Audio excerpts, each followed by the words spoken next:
Et on commence ce journal par des signes qui inquiètent les responsables de la santé israélienne. Hier, le taux de reproduction du virus qui désigne le nombre de personnes infectées en moyenne par chaque patient testé a dépassé le seuil symbolique de 1, signifiant que les infections s'étendent en Israël. Selon les données du ministère de la Santé publiées hier soir, 497 personnes ont été diagnostiquées comme porteuses du coronavirus. Alors pour le moment, pas de panique, mais on reste quand même encore très vigilant ici. Une réunion avec le Premier ministre et les responsables du ministère de la Santé doit se tenir aujourd'hui pour décider comment se passeront les fêtes et les événements de Hanouka qui commencent dans tout juste une semaine. Parallèlement, les vaccins pour les moins de 12 ans, c'est à partir de mardi. C'est le Premier ministre Naftali Bennett qui l'a annoncé ce vendredi. Nous sommes déterminés à protéger les citoyens d'Israël de la maladie et de ses conséquences économiques, a-t-il déclaré. Puis la chef des services publics du ministère de la Santé a insisté, elle, sur le fait que chaque parent devait décider tout seul de faire vacciner son enfant ou non, soulignant que les enfants pouvaient aussi souffrir de formes graves et de symptômes à long terme. Hier, ce sont plus d'1 million de doses de vaccins Pfizer pour enfants qui sont arrivées en Israël. International à présent, avec la satisfaction en Israël de la décision prise par les Britanniques. Vendredi, Israël a salué les démarches amorcées par le Royaume-Uni de désigner l'intégralité du Hamas comme une organisation terroriste et de rendre illégal le soutien à ce groupe terroriste. Le ministre des Affaires étrangères Yair Lapid a remercié la ministre britannique de l'Intérieur Preet Patel.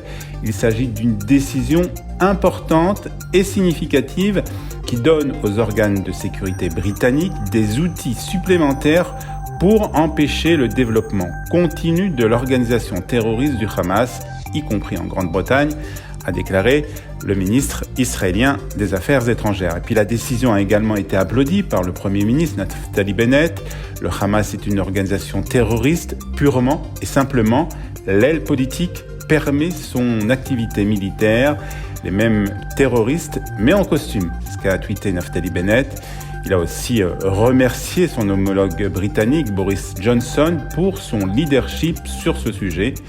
Avec cette décision, la Grande-Bretagne reconnaît donc le Hamas dans son intégralité comme une organisation terroriste et pas seulement sa branche armée.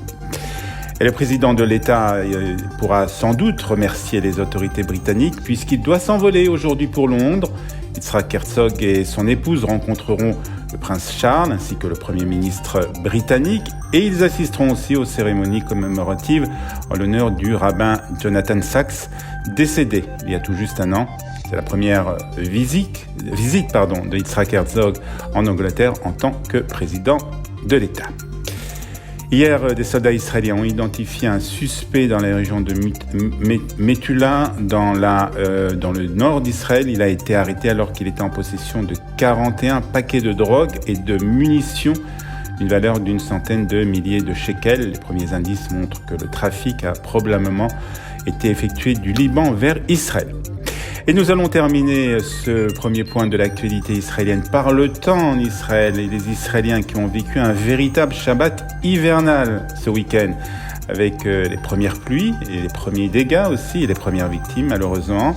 Dans plusieurs heures, de fortes pluies se sont abattues sur les villes du centre du pays, entraînant des inondations dans plusieurs rues principales, dont Holon, Bat Yam et Netanya.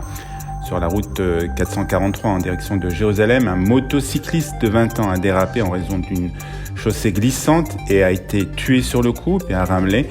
Un homme de 85 ans qui apparemment trébuché sur une flaque d'eau a été retrouvé dans un état critique. La pluie devrait continuer aujourd'hui aussi. Nous nous retrouvons dans 25 minutes pour la revue de presse et ce sera toujours depuis Jérusalem.